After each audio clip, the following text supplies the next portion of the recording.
Glória a Deus. Amém. Desde domingo nós estamos ministrando em Êxodo capítulo 1.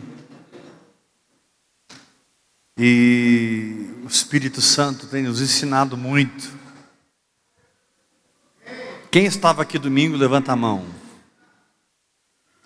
Se você não ouviu a palavra de segunda e terça, elas já estão no canal Ouvir e Crer. Entra lá, assista essas palavras, porque elas vão revolucionar a sua vida. O Senhor realmente tem falado. E nada é mais importante para a fé do que continuar ouvindo Deus. Amém? A fé começa quando você ouve a Deus. A fé continua quando você continua ouvindo a Deus. E a fé se completa quando você se completa ouvindo Deus. Então vamos abrir em Êxodo capítulo 1. Nós já passamos por várias partes desse capítulo. Diz assim, Êxodo capítulo 1, versículo 12. Mas quanto mais os afligiam, tanto mais se multiplicavam, e tanto mais se espalhavam, de maneira que se inquietavam por causa dos filhos de Israel. Então os egípcios com tirania, diga, os egípcios com tirania, o que eles faziam? Faziam servir os filhos de Israel, e lhes fizeram amargar a vida com dura servidão em barro e em tijolos, e com todo o trabalho do campo, com todo o serviço em que na tirania os serviam. O rei do Egito ordenou às parteiras hebreias, das quais uma se chamava Sifrá e a outra Puá, dizendo: quando servirdes de parteiras às hebreias, examinai, se for filho, matai-o, mas se for filha, que viva. As parteiras, porém, temeram a Deus e não fizeram como lhe ordenara o rei do Egito. Antes deixaram viver os meninos. Então o rei do Egito chamou as parteiras e lhes disse: por que fizeste isso e deixaste viver os meninos? Responderam as parteiras: Faraó, é que as mulheres hebreias não são como as egípcias. Aleluia! Elas são vigorosas. E antes que ele chegue a parteira, já deram à luz os seus filhos. E Deus fez bem às parteiras, e o povo aumentou e se tornou muito forte. E porque as parteiras temeram a Deus, ele lhes constituiu família. Pode levantar a mão e dizer: eu recebo essa palavra? Aí o faraó partiu para a ignorância. O plano era secreto, aí ele publicou, olha o verso 22. Então ordenou o faraó a todo o seu povo, dizendo: a todos os filhos que nascerem aos hebreus lançareis no Nilo, mas a todas as filhas deixareis viver. Incrível como Israel cresceu, se fortaleceu mais do que os egípcios. E esse crescimento e fortalecimento foi tão patente, foi tão forte, que Faraó se sentiu ameaçado. E já que ele não tinha o mesmo número, nem a mesma força, alguns versículos atrás diz que ele usou de astúcia. E ele então colocou o povo de Israel como escravos. E aqui diz, no capítulo 1, versículo 13: Então os egípcios, com tirania, fizeram servir os filhos de Israel e lhes fizeram amargar a vida com dura cerviz em barro e em tijolos. Querido, o diabo, ele é um genocida. Satanás, ele é totalmente inconsequente, porque ele é a própria expressão da maldade. Ele é a própria essência do pecado. Ele é o que nós podemos chamar de treva das trevas. Nele não opera luz, não opera o bem. E muitas coisas aconteceram aqui no capítulo 1, nós já tratamos sobre isso domingo, segunda, terça, mas eu quero chamar a sua atenção para essa expressão aqui, com tirania. Fizeram os filhos de Israel amargar a vida. Você precisa entender que o diabo, ele não tem limites quando o assunto é derrubar você. Satanás, ele não tem escrúpulo. Ele não tem nenhum tipo de bilateralidade. Não está na mesa de discussão qualquer coisa boa a seu respeito. Isso é tão forte que a Bíblia diz que Faraó se tornou um tirano. E Israel tornou-se escravo no Egito. Nós não sabemos quando isso aconteceu, porque Israel ficou no Egito por 430 anos. Boa parte desse tempo, José estava vivo, Jacó estava vivo, os irmãos estavam vivos. As pessoas que subiram com Jacó para o Egito estavam vivas. Mas em algum período desses 430 anos, a coisa mudou. E esse é o nosso problema, irmãos. Porque quando eles vieram para o Egito, eles foram recebidos como príncipes. Eles foram recebidos como, talvez, o povo mais importante daquela terra. Porque José foi o homem que Deus usou para livrar o mundo daquela época da fome. José foi o homem que Deus usou naquela época para libertar nações e nações da fome. Durante 7 anos de vacas gordas, o Espírito Santo instruiu José a guardar 20% de tudo que era colhido. José foi estocando 20%, 20%. Tudo que era negociado, 20%. Tudo que era comprado ou vendido, 20%. E quando as vacas magras chegaram, aqueles 20%, tinham tanta abundância, tanta graça de Deus, tanto amor de Deus, que todas as nações foram servidas pelo Egito. Porém o tempo passou e as coisas mudaram.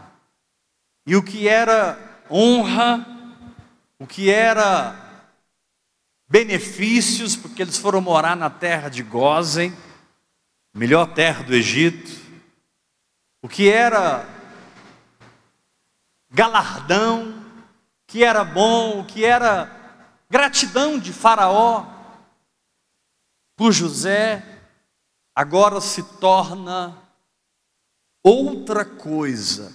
Meu irmão, o nosso grande problema na vida espiritual é quando nós não entendemos que passamos por esse processo. Porque a gente estava sendo honrado, a gente estava sendo beneficiado, a gente estava sendo galardoado, as coisas estavam andando, mas de alguma maneira, a gente sabe aqui o texto que José morreu, todos morreram, Faraó, amigão de José, morreu, e se levantou o Faraó que não conhecia José. O contexto aqui, literal, é muito claro. Mas espiritualmente falando, muitas vezes nós não atentamos que entramos numa turbulência. Há muitos crentes que entram e saem de qualquer coisa sem perceber nem que estavam sendo saqueados pelo diabo. Há muitos crentes que entram e saem de N situações, principalmente porque eles não têm a disciplina da oração em línguas, sem perceber que eles não estão mais na terra de Gósen, eles estão na servidão, com barro, com tijolo.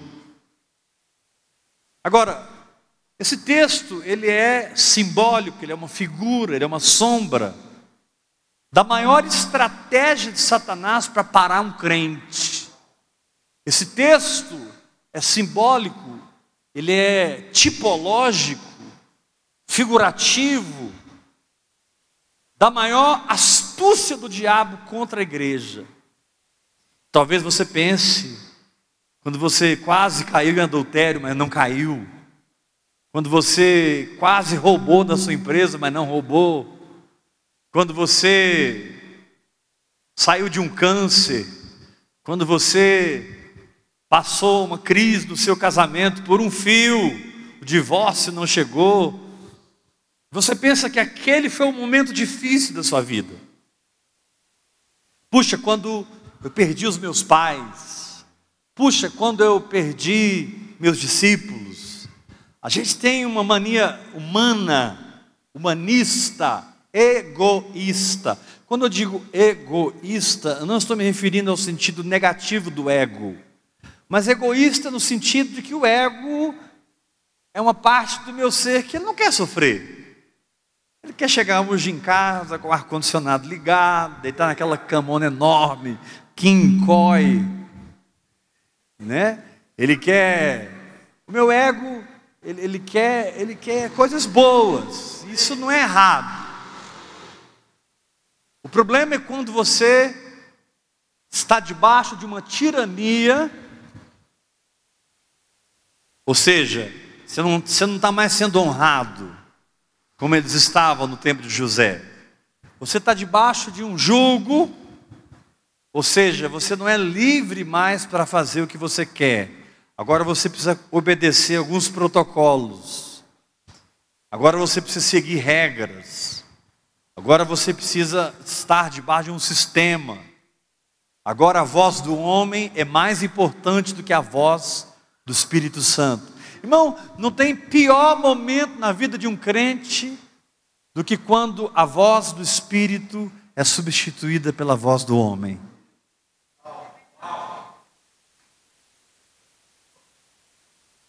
Não existe desgraça maior na vida de um adorador do que quando ele não está mais na graça. E aqui diz que Faraó se tornou tirano. Já que eu não consigo vencer na força, porque eles são maiores, já que eu não consigo vencer na quantidade, porque eles são maioria, então eu vou usar astúcia. Mas a minha astúcia será tirana. Eu vou escravizar esse povo. Nós não sabemos o processo, porque havia aqui, nesses 430 anos, uma nação. Quando eles saíram do Egito, só homens eram 600 mil. Fora mulheres e crianças. Talvez 1,5 milhão, 2 milhões de pessoas. Não há clareza do processo dessa escravidão. Mas o fato é que Faraó teve bom êxito em escravizar Israel. Aí você me pergunta, pastor, quando isso acontece comigo na batalha espiritual? Quando a página muda e eu não vejo. Eu estava debaixo de uma unção, mas agora eu estou debaixo de uma opressão.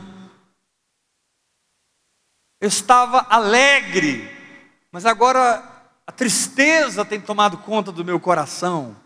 Mudou.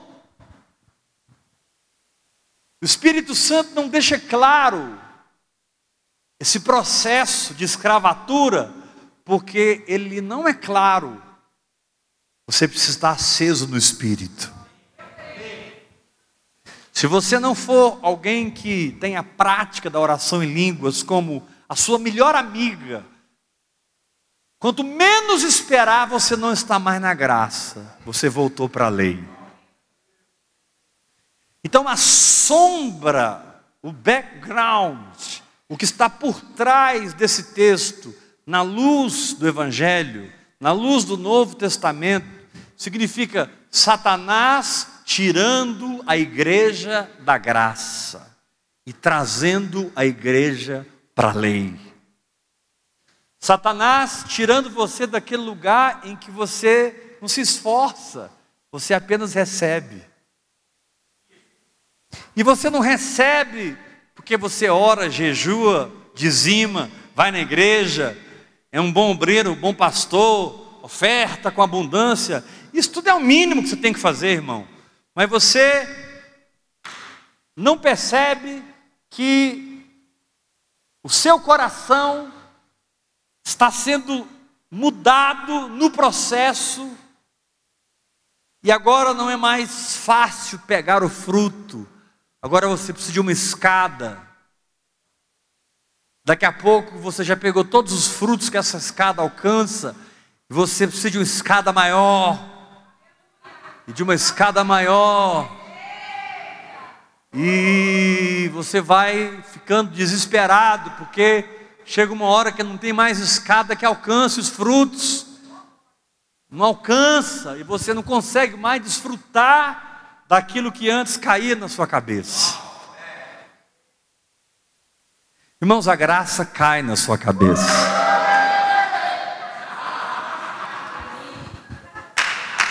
O segredo de Jesus é que Jesus não precisa de um motivo para te curar. Ele cura você porque Ele é Jeová Rafá. Jesus não precisa de um motivo para prover o que você precisa.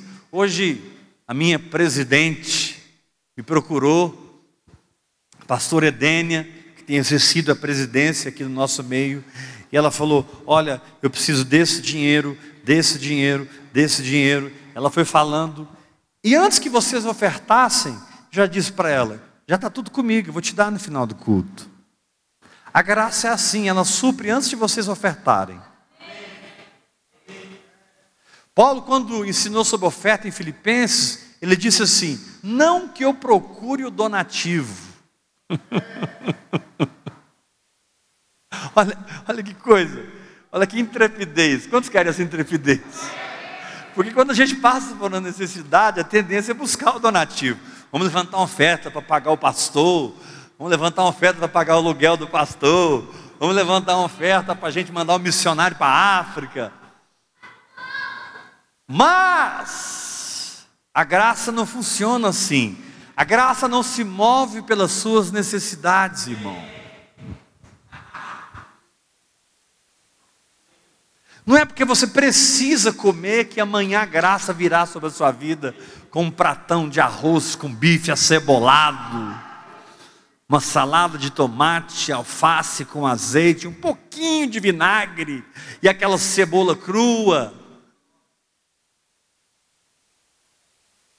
E uns caroção de piqui desse tamanho no prato. Você afunda o dente e o seu dente se perde naquela carne do piqui. E aí do lado esquerdo tem aquela salada de guariroba.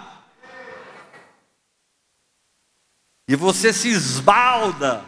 Querido, essas coisas acontecem na sua vida de Deus para você, não é porque você precisa, é porque Ele é seu Pai.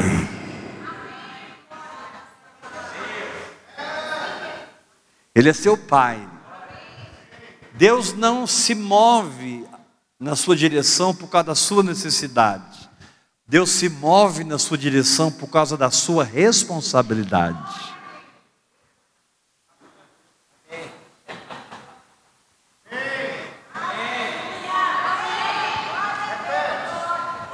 Vou repetir mesmo. Deus não se move na sua direção por causa da sua necessidade. Deus se move na sua direção Porque Deus é responsável pelos seus filhos.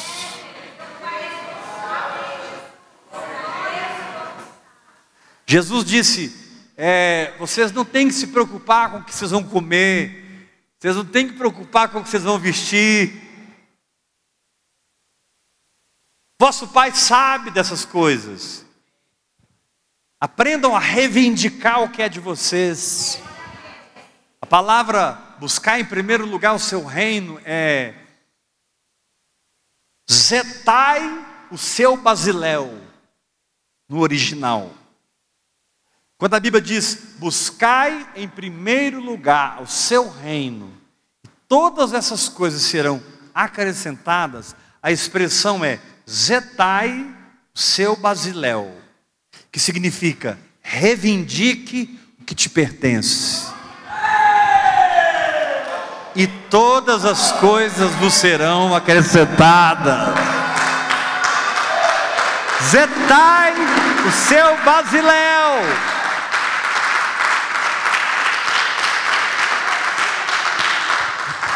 Quando você está funcionando debaixo dessa torrente celestial chamada graça, é impossível que você caminhe em derrota. É impossível que você não entenda as coisas, porque a própria graça é a provisão que você precisa. Irmãos, eu confesso que os últimos 23 anos têm sido os últimos melhores anos da minha vida. Eu já fiz 50 anos. Mas os últimos 23 anos têm sido os melhores anos da minha vida. Porque foi quando eu mergulhei em vida do Espírito. E quando eu mergulhei em vida do Espírito, eu não mergulhei porque um dia eu acordei inspirado para orar em línguas. Acordei inspirado para crer e confessar a palavra. Não. O diabo veio contra mim como uma locomotiva. Um mensageiro do inferno veio contra mim. Eu era um pastor de sucesso. Uma igreja grande, em São Luís de Montes Belos. Com escola, com 500 alunos. Creche. Toda a estrutura de louvor. Sede própria. Está tudo lá. Hoje o meu pai biológico, pastor José Rodrigues, é o pastor daquela igreja. Mas eu estive lá pastoreando por 12 anos e não cresci espiritualmente. Desenvolvi os meus dons, desenvolvi meus talentos, mas não amadureci na fé. Desenvolvi a minha capacidade pastoral, mas não desenvolvi a capacidade de enfrentar principados e potestades. Sabia lidar com o crescimento de uma igreja, mas não sabia lidar com a tirania do inferno. Então eu precisei parar a minha vida, e eu parei. Poderia ter procurado os médicos, poderia ter tomado uma série de atitudes na época, para resolver naturalmente meu problema, mas de alguma maneira uma graça já estava sobre mim, e o Senhor me deu águas profundas para mergulhar. Eu digo que foram os melhores anos, porque de lá para cá, as lutas não diminuíram, as batalhas não diminuíram, os gigantes não diminuíram. De lá para cá, as lutas aumentaram exponencialmente. Se tinha um gigante, apareceu 100. Se era uma cova de leões, parece que era uma cova por semana. Se era uma fogueira acesa 7 vezes mais, agora tinha 100 fogueiras acesas 7 vezes mais.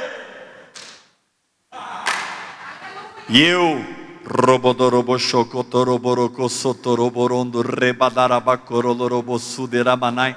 e naquele tempo eu estava debaixo dessa tirania aqui. Eu era extremamente legalista.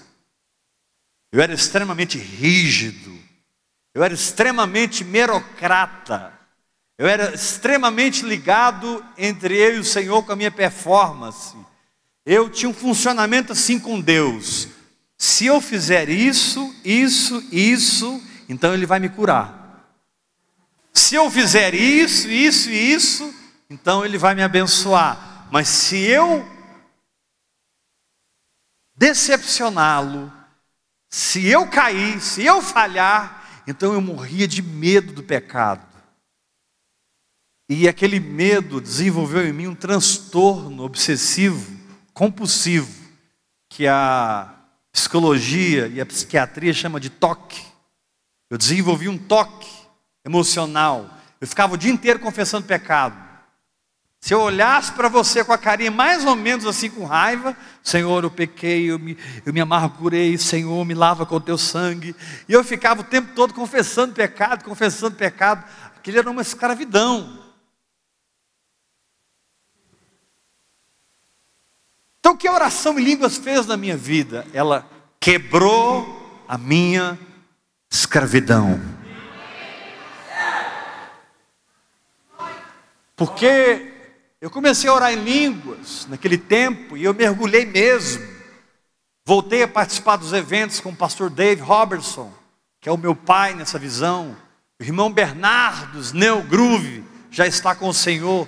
Outro pai que eu tive na fé tremendo. E irmãos, eu quero confessar, eu era pastor de sucesso, mas parece que eu não sabia nada de fé. Eu não sabia como exercer fé, eu não sabia como andar pela fé, como aplicar a fé nas situações. Eu nem sabia o que era fé. E eu era um pregador do evangelho, modéstia à parte, como eu sou hoje, no sentido do dom. Eu pregava maravilhosamente bem, mas eu não conhecia Jesus. Eu não conhecia o sorriso do Senhor. O sentimento que eu tinha que tinha alguma coisa errada. Eu fazia, mas tem uma coisa errada. Eu trabalhava, mas eu estava em dívida comigo mesmo. Eu orava, era santo, o mais santo de todos os santos que você puder imaginar, irmão. Mas me sentindo culpado.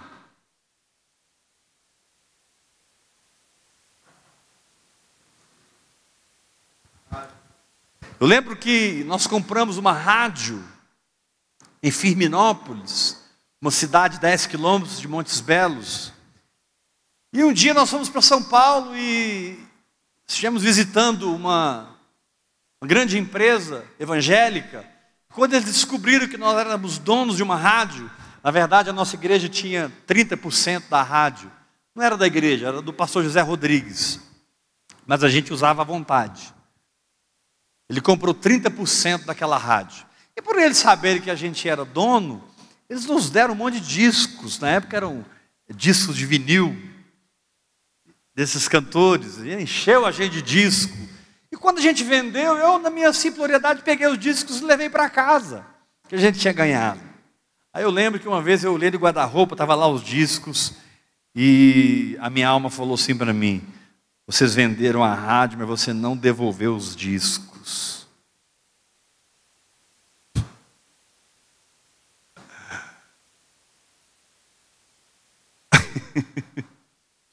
Irmãos, primeiro, eram discos que a rádio nem usava. Segundo, os discos eram nossos. Mas na minha consciência eu deveria ter devolvido os discos. E por causa disso eu carreguei essa culpa por anos e não conseguia tocar nas bênçãos do Senhor. O diabo com tirania, o diabo sabia, o Weber é maior, o Weber é mais forte, nós estamos desarmados, mas nós vamos usar de astúcia. E com tirania, Satanás foi me tirando da graça, me tirando da graça, me levando para a lei, me levando para a lei, até que eu me tornei uma pessoa extremamente legalista. Por exemplo, se eu estivesse conversando com você e eu falasse algo que não é bem aquilo, eu dizia assim: não, minto. Alguns aqui já lembram disso. Não, minto. E eu sempre falava isso: não, minto. Porque eu tinha um sentimento, não é daquela forma que eu falei, então eu tenho que resolver. Eu tinha que confessar o pecado. Minto. E aquilo virou piada. Uns falavam assim: verdadeiramente minto.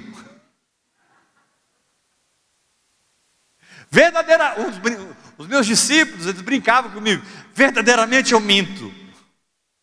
Eles não tinham a doença que eu tinha, e eu não sabia que eu estava doente, porque a lei adoece.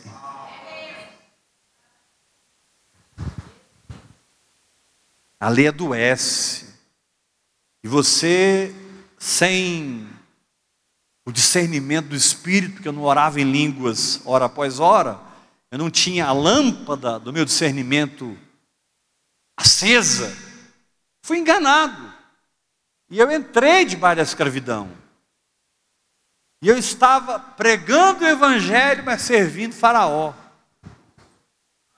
Queridos, essa é a condição de 99% das igrejas hoje. Eles pregam o Evangelho, mas seguem a Moisés. Pregam o Evangelho, mas seguem a Faraó. É incrível como hoje, principalmente através do ministério do irmão Joseph Prince. Joseph Prince, quem aqui não conhece, entre no YouTube e coloque uma mensagem: a revolução da graça. Escute essa mensagem de Joseph Prince, a revolução da graça. Joseph Prince tem trazido para o Brasil, através de um ministério do Rio de Janeiro, tremendo, essa visão da graça de Deus. Deus disse para ele: pare de desqualificar o meu povo e pregue a graça radical. E aquele homem tem trazido um avivamento para a terra, porque eu confesso para os irmãos que o dia que eu ouvi o Joseph Prince a primeira vez, eu não gostava dele, porque ele escreveu vários livros, e um dos livros principais é Destinados a Reinar. Quem já viu esse livro? Destinados a Reinar. E tem uma foto dele, e ele está assim de boy, cabelo todo de boy, de bota, de jaqueta de couro, nada a ver, ele está todo esquisito. Então eu sempre olhava aquilo: esse cara está muito estranho. Eu julgava ele pela roupa que ele vestia.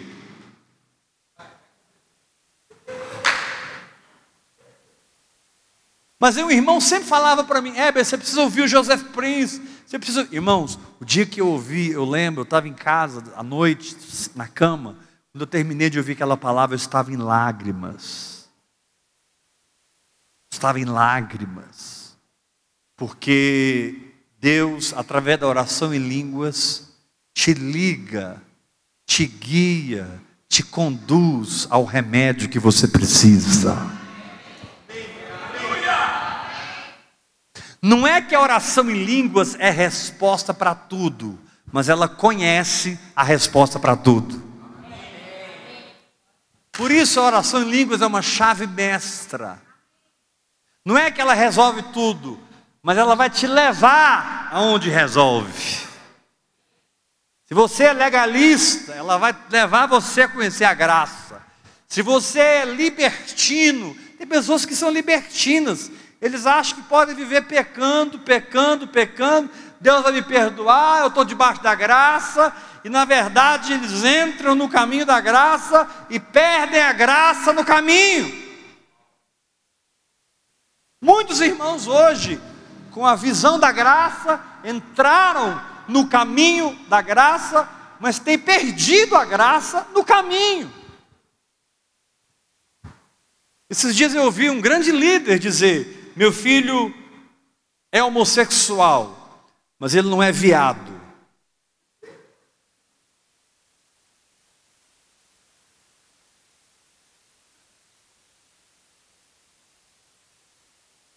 dos maiores líderes evangélicos que essa nação já viu, eu vi sair da boca dele: meu filho é homossexual, só não é viado.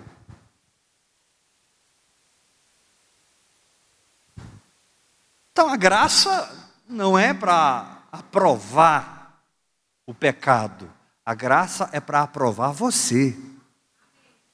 E você, aprovado e fortalecido com o amor de Deus, batalha em fé e vence o pecado. A graça cobre não o seu pecado, cobre você. E enquanto você se edifica, você está coberto. Aí chega um ponto que você passa aquela linha e não cai mais.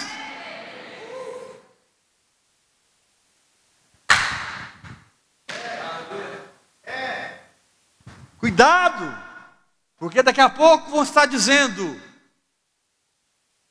que não é preciso nascer de novo para entrar no céu. Frequente uma igreja, participe de uma igreja evangélica e você vai estar no céu. Não, querido, você só vai entrar lá se você nasceu de novo. Se você nunca nasceu de novo, você pertence ao inferno. Se você nasceu de novo, você pertence ao céu. Eu lembro quando eu nasci de novo, eu era uma pessoa antes e me tornei outra pessoa depois. Água e vinho é o que eu posso explicar da minha experiência com Jesus. Por um momento eu era prostituto, drogado, mentiroso, mentia, problemático. Meus pais quase morriam de preocupação comigo. E um segundo depois, eu já era filho do meu Deus.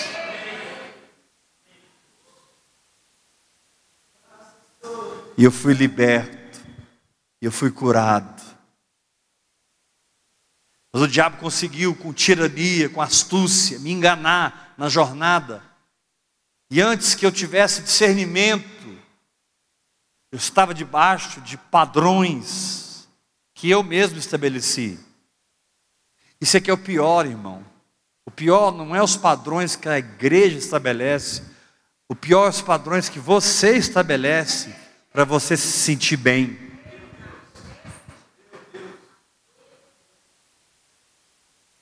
Sabe, pare de julgar as pessoas com o seu padrão, porque o seu papel não é julgar, o seu papel é amar.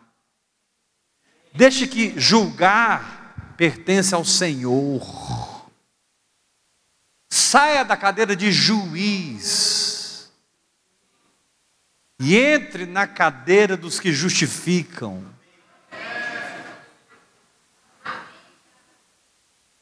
Israel entrou debaixo de um jugo. Diz a Bíblia que eles amargaram a vida com barro, com tijolos. E um povo que foi escolhido para levantar um tabernáculo para Deus, estavam edificando cidades para Faraó. E eles edificaram a cidade de Pitom e a cidade de Ramsés, que eram cidades celeiros. Irmão, Deus não te chamou para levantar nada para o diabo. Agora, eu não estou falando de satanismo, eu não estou falando de maçonaria, eu não estou falando de Rosa Cruz, eu não estou falando de candomblé, eu não estou falando de budismo, nem de islamismo, não estou falando de hinduísmo, eu não estou falando de religiões que claramente não são cristãs, não tem Cristo no centro com a sua cruz. Eu estou me referindo a uma mentalidade que bloqueia o amor de Deus atingir você.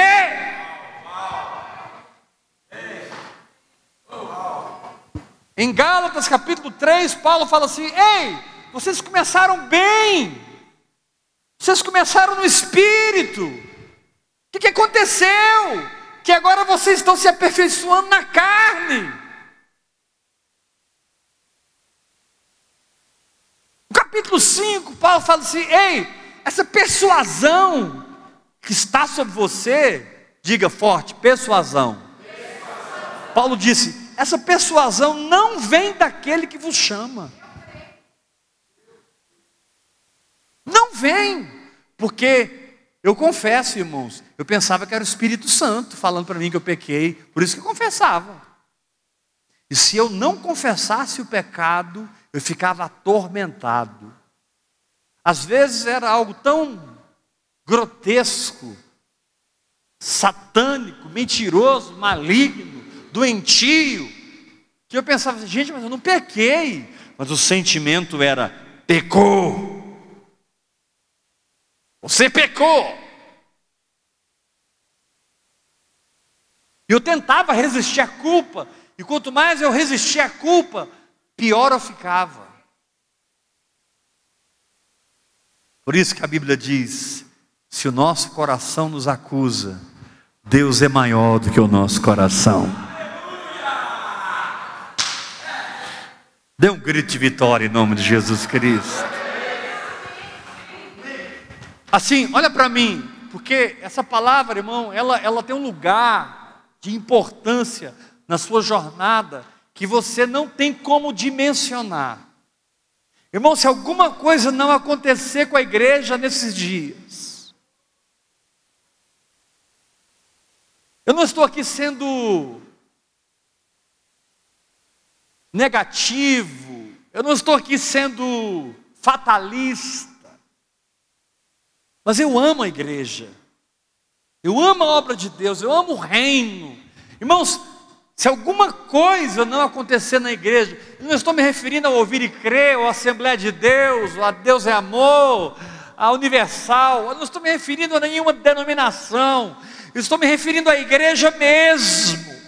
Se alguma coisa não acontecer com a igreja de uma maneira muito profunda e forte, nós seremos conhecidos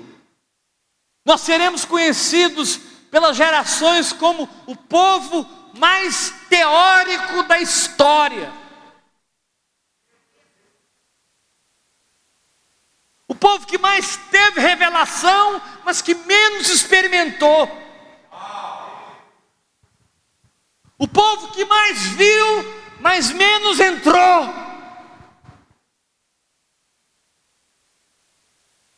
Sabe, meu irmão, Deus te trouxe para ouvir e crer, confia em mim. Deus te trouxe para ouvir e crer, não porque nós somos melhores que alguém, nós não somos, mas é porque quem se dedica à oração em línguas amadurece.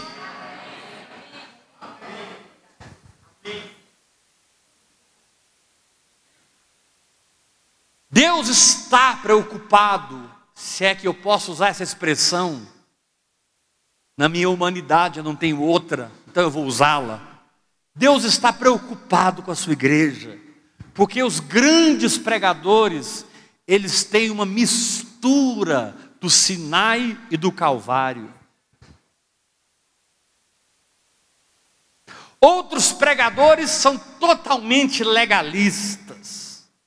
Outros pregadores são totalmente libertinos. Uma vez salvo, salvo para sempre. Comamos e bebamos, porque amanhã morreremos. Uma vez salvo, salvo para sempre. Então existe hoje uma mistura, e vocês, o povo, principalmente você que não ora em línguas, você não sabe discernir, porque o discernimento não é na mente, o discernimento é na sua intuição, o discernimento é na sua consciência, o discernimento vem da sua comunhão com Deus no Espírito. Quando você ouve algo de um homem de Deus, de uma mulher de Deus, de alguém que você respeita, mas o negócio não desce. Você ouve aquilo, e antigamente você não importava. Antigamente você ouvia, bebia, dava glória a Deus, ia embora para casa e assistia, fantástico. Porque você não vivia por fé. Você não estava vivendo uma batalha de fé. Você não estava crendo por nada na sua vida. Você se bastava. De repente Deus te atrai para um lugar como esse.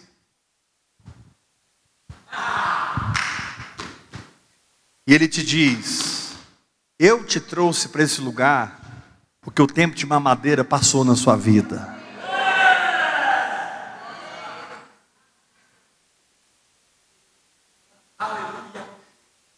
Infelizmente, eu digo isso com dor, com pesar, infelizmente,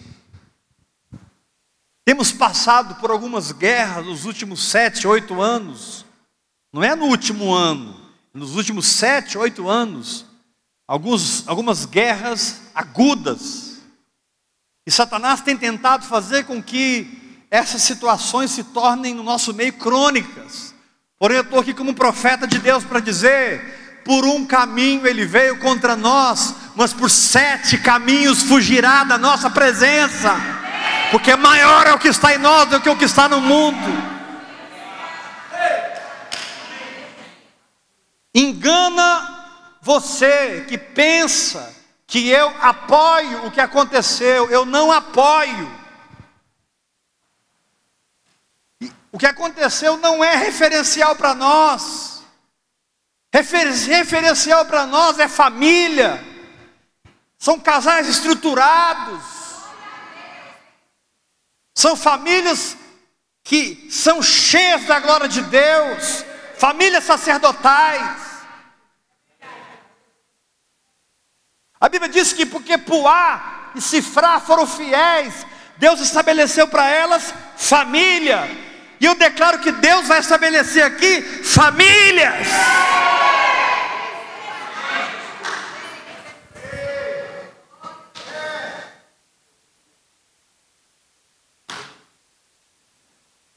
Irmãos, eu não defendo o que eu fiz, eu defendo o que fizeram comigo.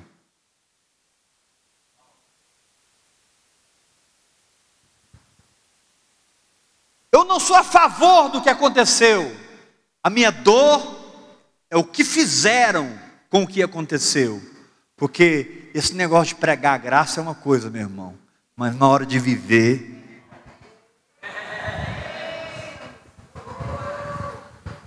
sabe, pregar a graça é um negócio maravilhoso. Ler sobre a graça é maravilhoso.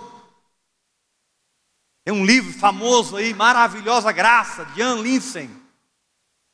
Maravilhosa Graça. É tremendo. Ler livros como O Evangelho Maltrapilho, de Branham Manning. Se você não leu esse livro, ache esse livro, O Evangelho Maltrapilho, de Branham Manning. Você vai ser sacudido em todas as suas estruturas, mas quando a gente tem que viver essa graça, se você não está edificado no Espírito, por mais que você queira, você não consegue, você condena. Se você não está edificado no Espírito, por mais que você queira, você decreta a cruz.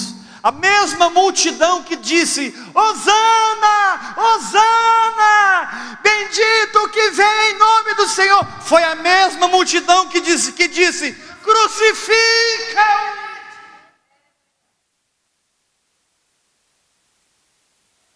Mas que história é essa?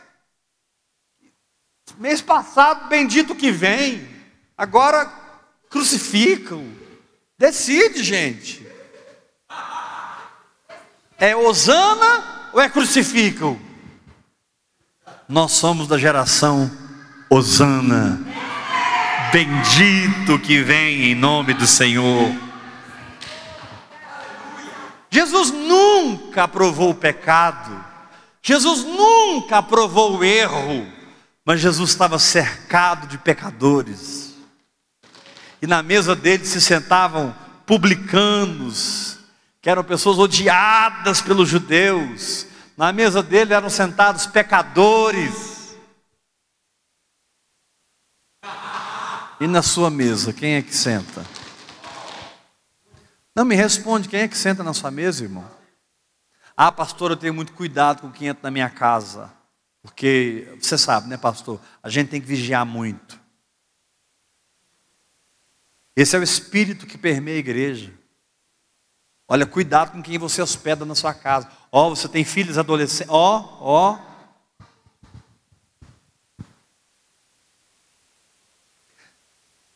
O legalismo que penetrou na igreja, ele está tão endemonizado que parece que é pecado perdoar. É pecado dar outra face, andar a segunda milha. Dizer para a mulher adúltera, também não te condeno, vai, não peques mais.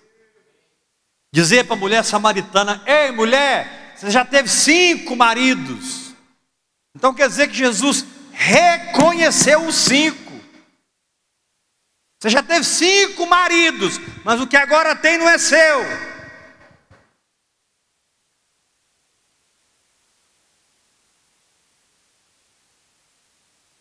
Então eu queria convidar para Jesus ser o pastor dessa igreja aqui.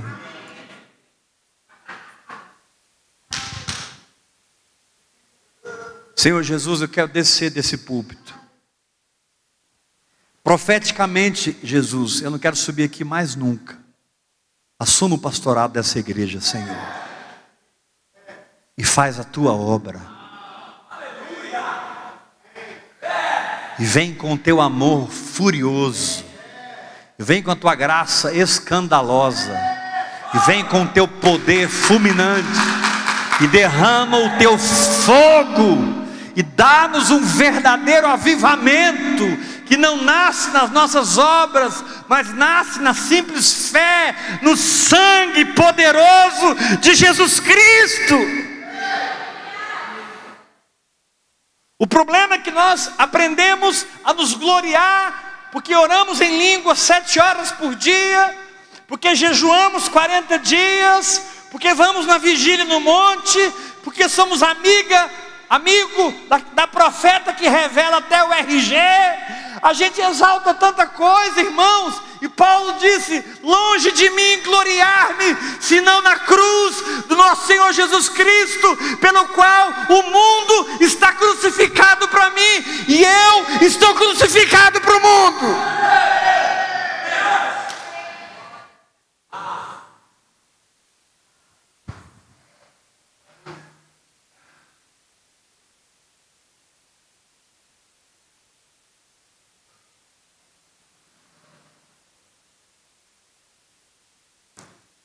Ah, pastor Heber, eu gosto muito de ouvir as palavras da pastora Gleiva, a sua primeira mulher.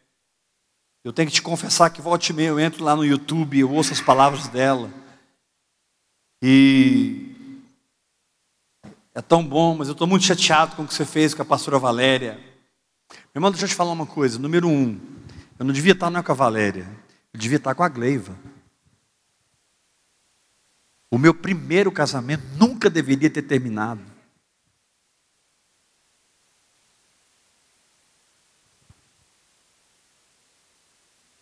Aquilo não alegrou o Senhor.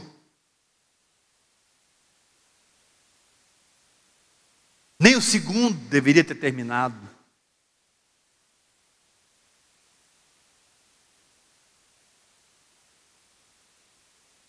O que aconteceu aqui é que Deus, por causa do nível de guerra que nós passamos nos últimos 8 anos, Deus estendeu graça sobre esse lugar. E aí a gente diz assim, mas está errado, a palavra diz que não pode trabalhar no dia de sábado. Como que os seus discípulos entram na seara, as searas e comem as espigas? Hoje é sábado. Aí Jesus dá um sorriso e diz, vocês não lembram o que Davi fez? Quando ele entrou na casa de Deus e comeu o pão da proposição, que era proibido eles comerem, porque eles eram da tribo de Judá, e o pão da proposição era para os sacerdotes da tribo de Levi. mas Davi entrou e comeu e ficou sem culpa. Aí eles ficaram olhando assim para Jesus. Vocês não veem que os sacerdotes violam o sábado e ficam sem culpa? Qual de vós, possuindo um boi em dia de sábado? Ou seja, a palavra diz que não pode, é sábado, é descanso. Mas qual de vós, possuindo um boi e esse caindo no buraco, qual de vós não vai lá salvar o boi? Ou seja, você, para mim, diz o Senhor, vale mais do que a letra.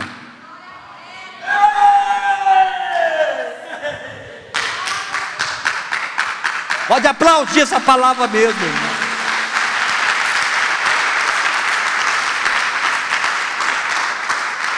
O Senhor te diz: filho, eu não concordo com o buraco que você caiu, mas também eu não vou te deixar aí.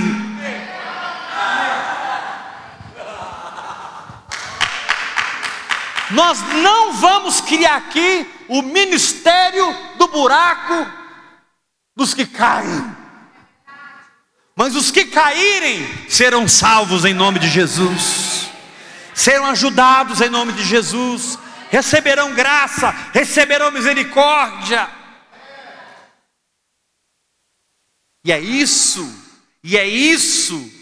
que os líderes dessa igreja não entenderam.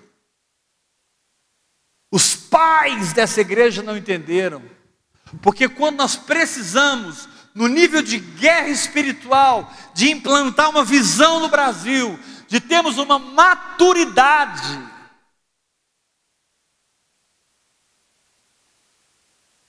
para lidar com a graça, nós pegamos as tábuas pesadas e começamos a ler: não isso, não aquilo, não isso, não aquilo, não, não, não. Não tem como ficar com você, Heber.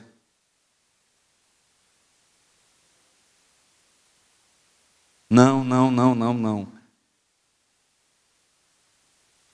E o pai, ele olha para você não através da lei, ele olha para você através do sacrifício de Jesus na cruz do Calvário. E através do sacrifício de Jesus, o pai te diz: eu sou o primeiro a entrar no buraco com você, e eu só saio desse buraco junto com você. Dá um grito de vitória, meu irmão!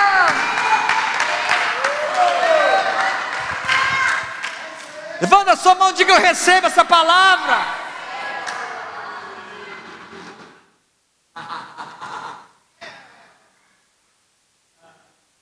O divórcio nunca crescerá nesse ministério.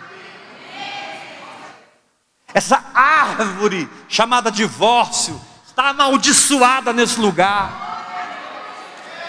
E ela seca desde a raiz em nome de Jesus. Ah, mas quem é você para falar? Eu sou alguém que caiu nesse buraco, mas meu pai entrou e me tirou de lá. E onde eu era fraco, agora eu sou forte.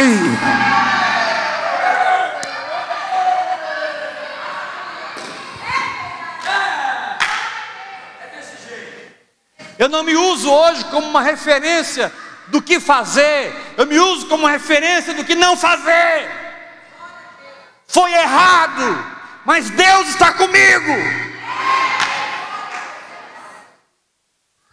O problema é que a graça é inexplicável. Só um pai e uma mãe que tem um filho na cadeia por um motivo justo sabe o que eles dariam para estar lá na cadeia no lugar do filho.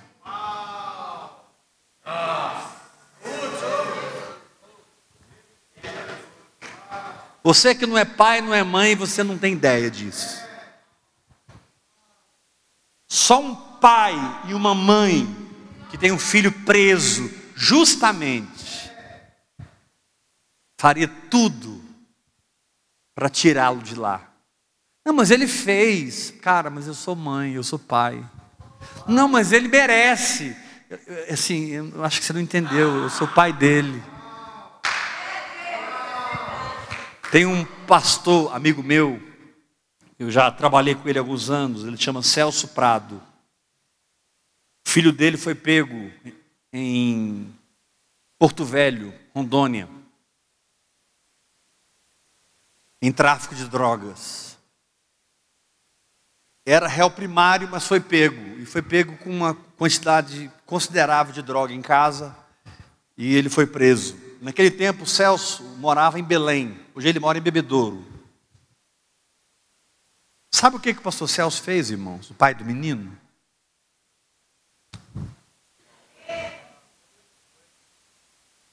Ele se mudou para Porto Velho. Mas não se mudou para Porto Velho. Ele se mudou para a porta da cadeia. E mandou avisar o filho dele: papai está aqui fora. E só saiu de lá com o filho nas mãos.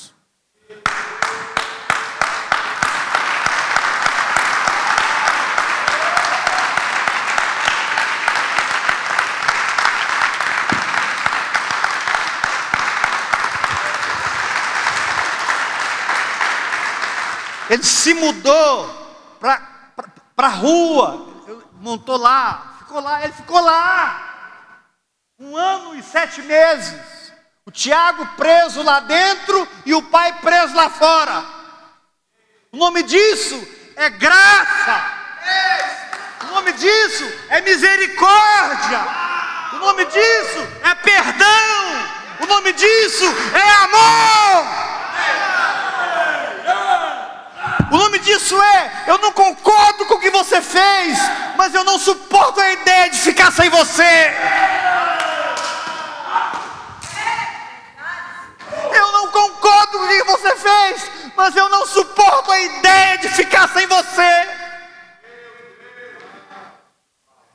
Eu não posso assinar embaixo, mas eu não te abandono.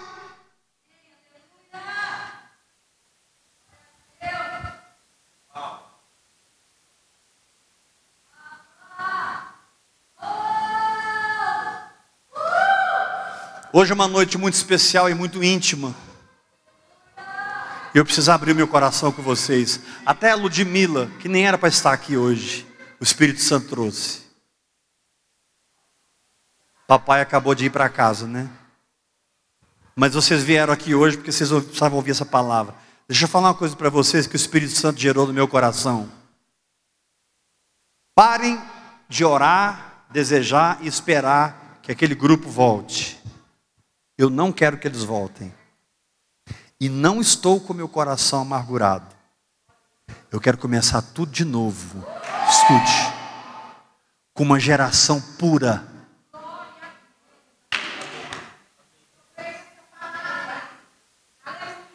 Eu não quero aquele grupo aqui mais. Talvez vocês fiquem olhando, né? Ai, pastor Heber, o Suzano vai voltar. Não, não vai voltar. Ah, o Geraldo vai voltar. Não vai voltar. Mas está nascendo aqui, irmãos. Se eu sou um profeta de Deus, está nascendo aqui e nos 4 cantos do Brasil e nos 4 cantos da terra uma nova geração que não apenas prega a graça, não apenas entende a graça, mas um povo que vive a graça.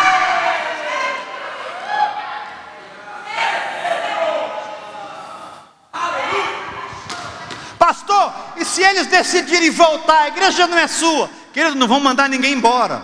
Estou falando do meu coração. Eu precisava passar por uma cirurgia e eu passei.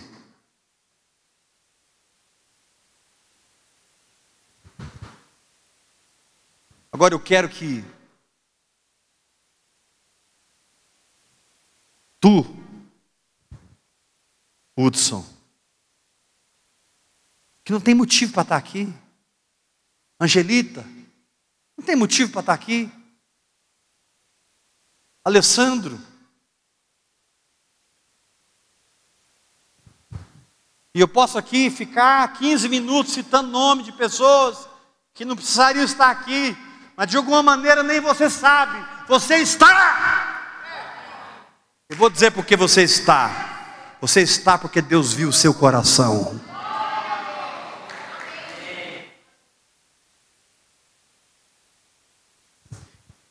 Foi no pior momento da vida de Davi que se juntaram a ele, um grupo, na caverna de Adulão.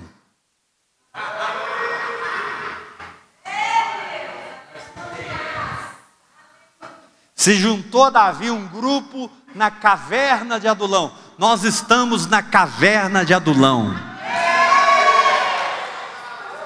Mas daquela caverna nasceu os valentes de Davi.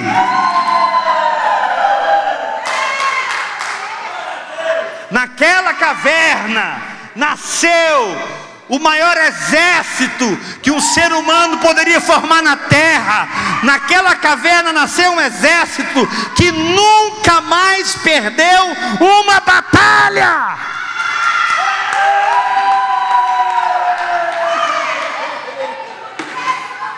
Naquela caverna nasceu os 3 valentes de Davi.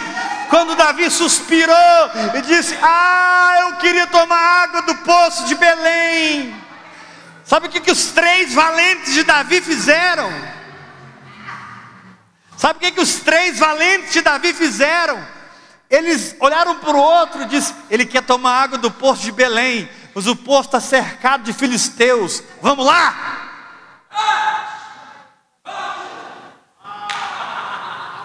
Agora eu fico imaginando a cena. Os 3 valentes entrando no meio do campo dos filisteus. Os filisteus assim, perplexos. Esse cara está doido, o que é? Quem é que vai matar? E de repente ficou um clima de unção, de glória de Deus. Eles pegaram a água e os filisteus ficaram olhando. E eles saíram com a água e entregaram para Davi, que não teve coragem de beber, mas derramou como libação ao Senhor.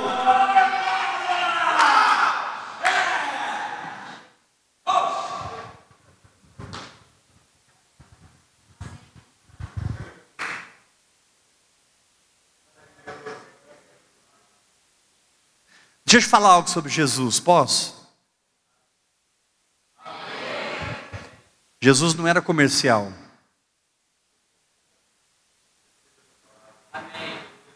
Não era não era bom para você estar perto dele. Você não seria visto com bons olhos pela sociedade se te pegasse andando com o mestre.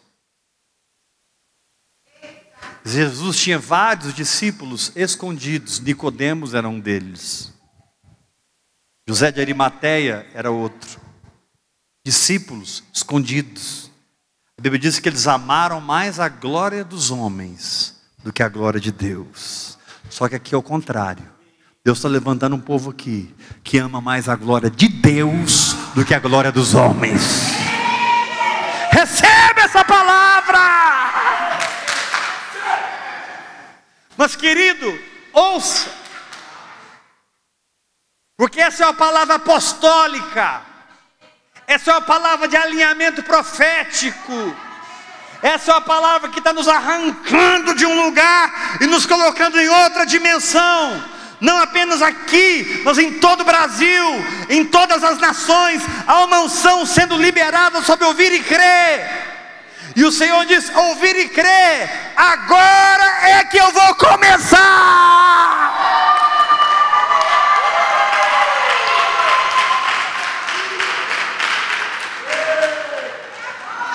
Porque eu sou um Deus que começa dos entulhos. Eu sou um Deus que começa com os endividados. Eu sou um Deus que começa com os amargurados de espírito. Eu sou um Deus que começa com os pecadores. Eu sou um Deus que começa com gente que precisa de mim. Não é gente que se basta. Glória a Deus.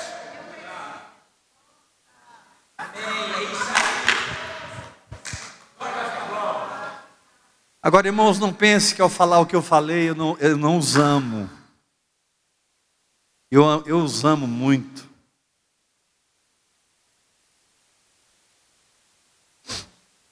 Eu encontro com eles, eu abraço eles, eu rio com eles.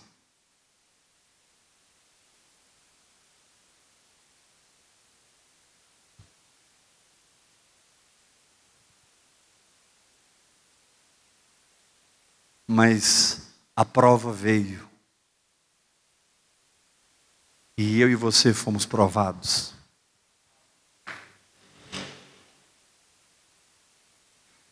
E hoje eu estou pregando para os aprovados.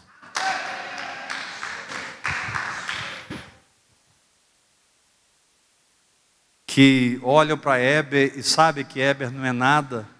E que conhece todos os defeitos de Heber. Mas conseguem enxergar como Ruth dentro de Noemi. Ruth não tinha mais nada. Marido morreu, sogro morreu, cunhado morreu. A cunhada foi embora, só estava sozinha com Noemi. Mas ela olhou para Noemi e viu dentro dela o futuro dela.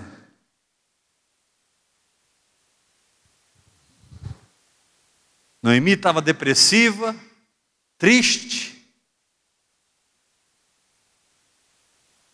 frustrada, derrotada, mas mal sabia que o que estava vindo por aí era Davi e Salomão.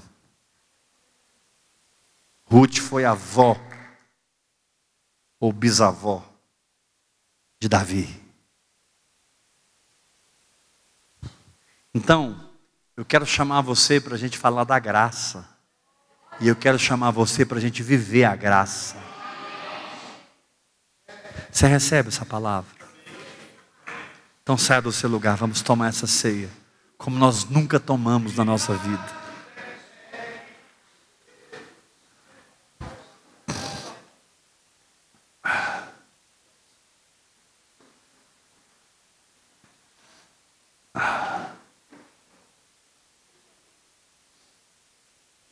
Saia do seu lugar, venha pegar a carne e o sangue dele.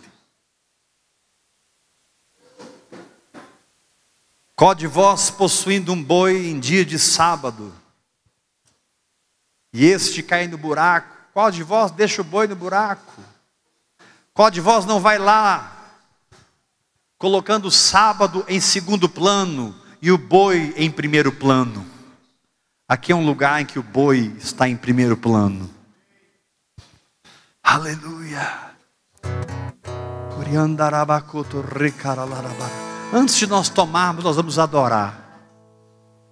Levanta bem alto o pão, o vinho.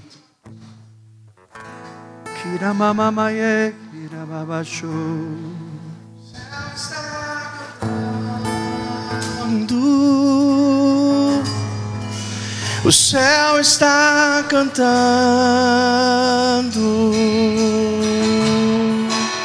O céu está cantando a melodia da graça. La, ra, ra, ra, ra. Oh, la, ra, ra, ra, ra. Hey, la, ra, ra, ra, ra. A melodia da graça.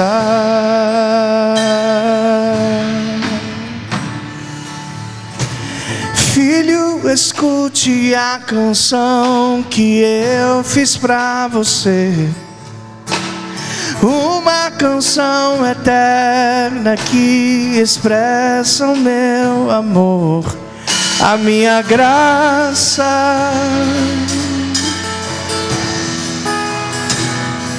e misericórdia.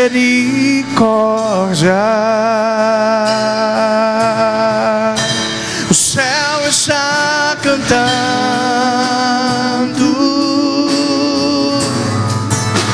o céu está cantando,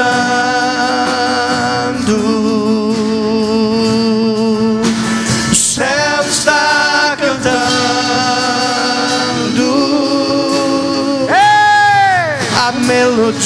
a dar graça.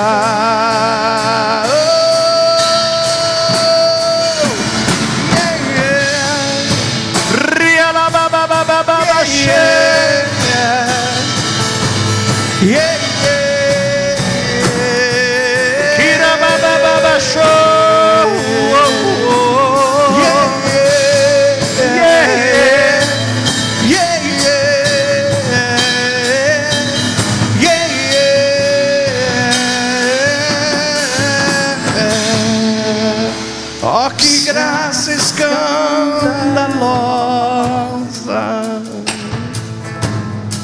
Oh, que graça escandalosa. Oh, que graça escandalosa.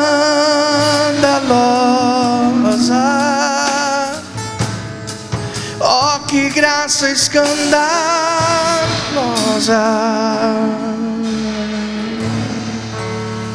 Amém. Quantos foram abençoados por essa palavra?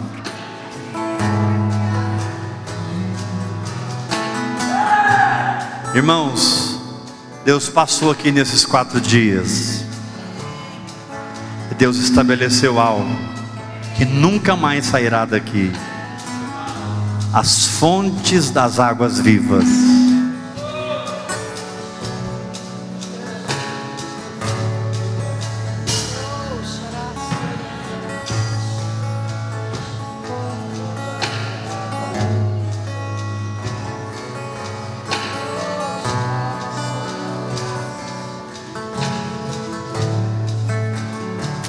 Aleluia, Jesus. Molhe o pão que está perto de você. Sirva o seu irmão. Participe dessa carne, desse sangue.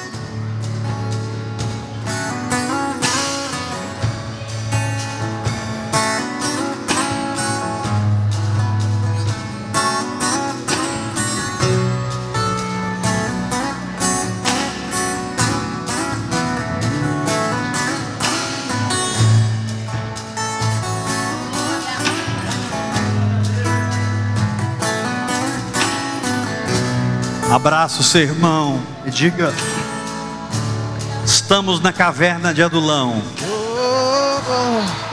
mas daqui vai nascer um grande exército. Você que me assiste pela internet, venha para o nosso Congresso Nacional, 30, 31, 1 e 2 de fevereiro. Será um rio de fogo nesse lugar. Será uma liberação apostólica nesse lugar. Forme a sua caravana, venha dos 4 cantos do Brasil, venha das nações. Vamos estar juntos aqui de quarta a domingo. Eu quero convocar o Brasil inteiro. Vamos estar aqui no Congresso, porque os valentes de Davi estão se levantando. Aleluia! Graça e amém.